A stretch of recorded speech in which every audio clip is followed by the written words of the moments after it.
नमस्कार साथियों, good morning. आपका द एन के स्टडी के यूट्यूब चैनल पर मैं नवीन कुमार एक बार फिर से स्वागत करता हूं। तो बीपीएससी तैयारी 3.0 को लेकर ईओयू लगातार जो है पिछले 3-4 दिनों से रोज नए नए धागे खोल रही है, लेकिन बीपीएससी मानने को तैयार नहीं है कि पेपर जो है लीक हुआ है। इसी के क्रम में जो है कि पेपर लीक का आरोपी मुख्य आरोपी जो है पकड़ाया है और उसने कबूल किया है कि पेपर जो है दानापुर, देवघर, बनारस में भी अभ्यर्थियों को प्रश्न पत्र रटवाया गया था। तो इतना बड़ा साक्ष्य होने के बाद भी बीपीएससी मानने को तैयार नहीं है कि पेपर लीक हुआ था और रद्द करने से आनाकानी कर रही है। तो इसका प्रमुख कारण यही है कि बीपीएससी के कुछ कर्मचारी और प्रिंटिंग प्रेस जो है कि इसमें संलिप्तता है। इसी कारण जो है बीपीएससी जो है कि इस पेपर को रद्द करने में हिचक रही है। तो क्या है, न्यूज़ देख लेते हैं। उससे अपने चैनल पर नया है तो इसको एक बार सब्सक्राइब और लाइक जरूर करें। तो सरगना ने स्वीकार किया है इस बात को कि दानापुर, देवघर और बनारस में भी अभ्यर्थियों को रटवाया गया था प्रश्न उत्तर। जी हाँ, अभी तक बात हो रही थी कि हजारीबाग में ही अभ्यर्थी पकड़ाए हैं और प्रश्न उत्तर रट रहे थे उसी समय। लेकिन अब ईओयू के नए खुलासे स्पष्ट हुआ है कि दानापुर, देवघर, बनारस में भी अभ्यर्थियों ने प्रश्न पत्र रटवाया जा रहा था। तो ईओयू ने अब खुलासा किया है कि अब तक कितनी कितनी परीक्षाओं में, ईओयू ने पूछा था माफिया से कि अब तक कितनी परीक्षाओं में प्रश्न पत्र लीक कराया है। तो माफिया ने उत्तर दिया कि गिनती तो याद नहीं, यह काम कई बार किया है। तो आप देख सकते हैं कितने बड़े पैमाने पर जो है कि माफिया प्रश्न पत्र लीक में जो है कि इन्वॉल्व है। उसके बावजूद भी TRE 3 को लेकर बीपीएससी कोई स्टेप कदम नहीं उठाना चाह रहा है। तो क्या है, न्यूज़ देख लेते हैं। तो बिहार लोक सेवा आयोग की तृतीय चरण की परीक्षा बहाली परीक्षा का प्रश्न पत्र लीक कराने वाले गिरोह का सरगना विशाल चौरसिया पुराना जो है परीक्षा माफिया है।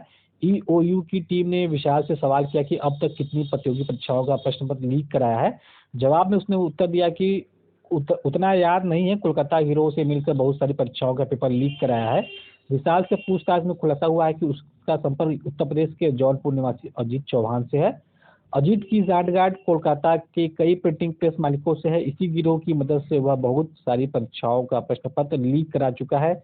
उसने यह भी कहा है कि शिक्षक बहाली का पेपर लीक कराने में उसका मदद ब्लेसिंग सिक्योर प्रिंटिंग प्रेस के मालिक कौशिक ने की थी। बता दें कि सिपाही बहाली का प्रश्न पत्र भी कोलकाता की ब्लेसिंग सिक्योर प्रिंटिंग प्रेस में ही छपा था। अजीत चौहान पहले भी पेपर लीक मामले में जेल जा चुका है। उसका भाई भी इसी जालसाजी में सहयोगी है।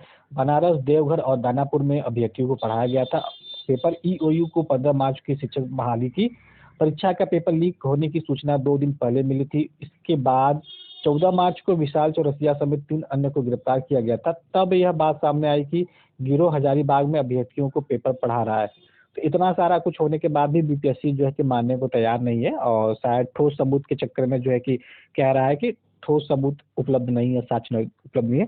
जबकि ईओयू के ही जो पिछले कुछ सालों से ईओयू ने लगातार इनपुट दिया, उसके बाद ही पेपर रद्द किया गया है। तो अब इस बार जो है कि बीपीएससी हिचक रहा है और पेपर रद्द नहीं कर पा रहा है। तो सूत्रों की माने तो डब्लू मुखिया और संजीव की टीम ने हजारीबाग में पेपर पढ़ाया। विजेंद्र गुप्ता और उसके साले राजमोहन ने बनारस में और ए गुट ने दानापुर में भी अभ्यर्थियों को पेपर पढ़ाया था। विजेंद्र हाल ही में बालासोर जेल से छूटा है पर दानापुर पुलिस की नजर में फरार है। Rajmohan Odisha SSP paper leak मामले में भी फरार है। जो Rajmohan Odisha SSC paper leak मामले में फरार है। तो आप देख सकते हैं ये केवल एक गिरोह के पकड़ाए जाने से इतना कुछ सामने निकल के आया था। हो सकता है कि कई गिरोह एक्टिव हो बिहार में जो है कि इस परीक्षा में इन्वॉल्व हो। तो ओडिशा एसएससी का पेपर लीक कराने वाले गिरोह पर ईओयू ने भी किया था एफआईआर। नालंदा के 112, लखीसराय के 38, पटना के 36 और मुंगेर के 12 सालवर और अभ्यर्थियों पर केस चल रहा है। तो शिक्षक बहाली पेपर लीक मामले में ईओयू में 276 अभ्यर्थियों और परीक्षा माफियाओं पर 16 मार्च को केस दर्ज हुआ था। ये सभी बिहार के 29 जिलों से हैं। पुलिस ने अब तक 88 महिलाओं समेत 266 आरोपियों को गिरफ्तार किया है। इसमें यूपी के 2, झारखंड के 2, बंगाल के 1 परीक्षा माफिया शामिल है। सबसे अधिक नालंदा के 112, लखीसराय के 38, पटना के 36 और मुंगेर के 12 सालवर और अभ्यर्थियों पर केस किया गया है। कोचिंग संचालक, बीपीएससी कर्मी और प्रेस मालिक पर गिरेगी गाज। तो कोहिनूर बैंक्वेट हॉल में छापेमारी के क्रम में पुलिस को CNS क्लासेस के डॉक्यूमेंट हाथ लगे हैं। पुलिस संस्थान के बारे में पता लगा रही है। पटना के कुछ और कोचिंग संस्थान के अभ्यर्थी भी पकड़े गए हैं। ईओयू से जुड़े सूत्रों की माने तो कुछ कोचिंग संस्थान के संचालकों ने अभ्यर्थियों को परीक्षा माफिया से मिलवाया था। ऐसे कोचिंग संस्थान रडार पे हैं। वही बीपीएससी के कर्मी भी शक के घेरे में है। कोलकाता की ब्लेसिंग सिक्योर और प्रिंटिंग प्रेस की भी जांच चल रही है। तो इसमें साफ कर दिया है कि जो बीपीएससी के कर्मचारी हैं और कोलकाता के जो ब्लेसिंग सिक्योर प्रिंटिंग प्रेस है, तो ये दोनों जांच के घेरे में है। बीपीएससी के कर्मचारी भी जांच के घेरे में है।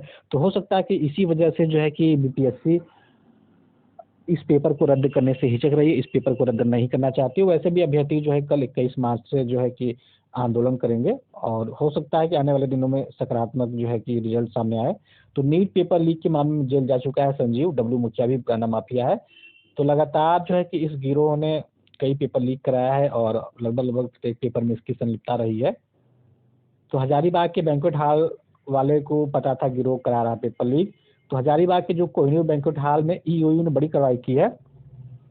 वहां एजी कॉलोनी में साइबर कैफे चलाने वाला अभिषेक भी पकड़ा गया है। वह केसी नगर का है। अभिषेक को पेन ड्राइव देकर नगर नौसा के प्रदीप ने कोहिनूर बैंक्वेट हॉल भेजा था। उसने बैंक्वेट हॉल के प्रिंटर से 180 कॉपी आंसर टिक किया हुआ प्रश्न पत्र निकाला था। इस बैंक्वेट हॉल में करीब 500 अभ्यर्थी ठहरे थे, जिन्हें प्रोजेक्टर पर प्रश्न पत्र उत्तर रटवाया गया था। इसके बदले अभिषेक को 55,000 रुपये मिले थे।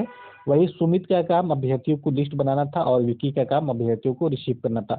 तो सबको अलग अलग जिम्मेदारी सौंपी गई थी, किसको क्या करना है। उसी हिसाब से सबको पेमेंट भी किया गया था। तो कितने बड़े स्तर पे ये धांधली सामने निकल के आ रही है और बीपीएससी है कि मानने को तैयार ही नहीं कि धांधली हुआ है। तो अब बीपीएससी को इस पे कई जो है कड़ा स्टेप लेना चाहिए और जल्द से जल्द परीक्षा को रद्द कर देना चाहिए और उसके बाद जो है एक नया डेट घोषित कर देना चाहिए। तो फिलहाल यही न्यूज है कि जो सरगना था उसने स्वीकार किया है कि जो TRE 3 का दानापुर, देवघर, बनारस में भी अभ्यर्थियों को रटवाया गया था प्रश्न पत्र। तो जब इतने बड़े सामने साक्ष्य के रूप में ईओयू द्वारा प्रस्तुत किया जा रहा है तो फिर बीपीएससी को अब स्वीकार कर लेना चाहिए और पेपर को रद्द करना चाहिए। तो फिलहाल न्यूज यही है। अगर आपको पसंद आता है उसको जरूर लाइक करें, चैनल पे नए तो सब्सक्राइब करें। मिलते हैं अगले वीडियो में। बने रहिए द इनके स्टडी के साथ। बहुत बहुत धन्यवाद।